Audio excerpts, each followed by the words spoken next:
राज्याचे उपमुख्यमंत्री अजित पवार हे उद्या जळगाव जिल्ह्याच्या दौऱ्यावर येत आहेत आणि जळगाव जिल्ह्यामध्ये जळगाव शहरातील शिवतीर्थ मैदानावर त्यांचा कार्यकर्ता मेळावा पार पडणार आहे। या कार्यकर्ता मेळावा तयारीची या ठिकाणी जी आहे जळगावच्या शिवतीर्थ मैदानावर जय्यत अशी तयारी या ठिकाणी करण्यात आलेली आहे। आपण जर दृश्यांमध्ये बघितलं तर या ठिकाणी वॉटरप्रूफ असा भव्य सभामंडप या ठिकाणी उभारण्यात आलेला आहे। व्यासपीठाचं सुद्धा काम या ठिकाणी अंतिम टप्प्यात असल्याचं पाहायला मिळतं आहे।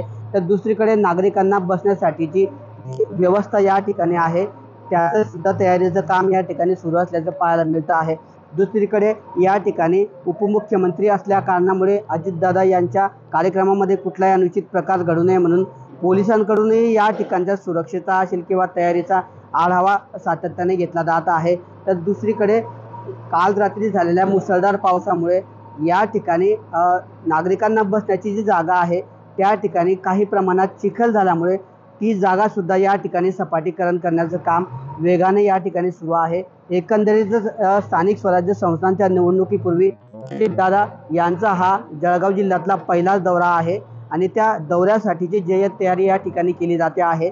काँग्रेसच्या प्रदेश उपाध्यक्षा प्रतिभा शिंदे यांच्यासह तब्बल 20 ते 25 हजार आदिवासी कार्यकर्त्यांचा या ठिकाणी राष्ट्रवादी काँग्रेसमध्ये प्रवेश होणार आहे आणि त्यानंतर या ठिकाणी जो कार्यकर्ता मेळावा होणार आहे त्या कार्यक्रमासाठी मंत्री छगन भुजबळ, मंत्री माणिकराव कोकाटे तसेच इतर मंत्र्यांची सुद्धा या कार्यक्रमाला उपस्थिती राहणार आहे।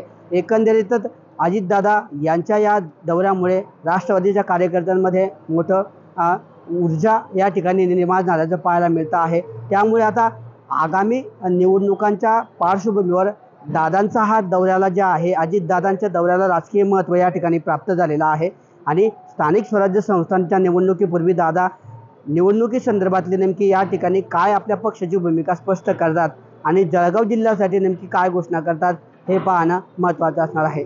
कॅमेरा पर्सन वसीम खान सोबत किशोर पाटील, TV9 मराठी, जळगाव।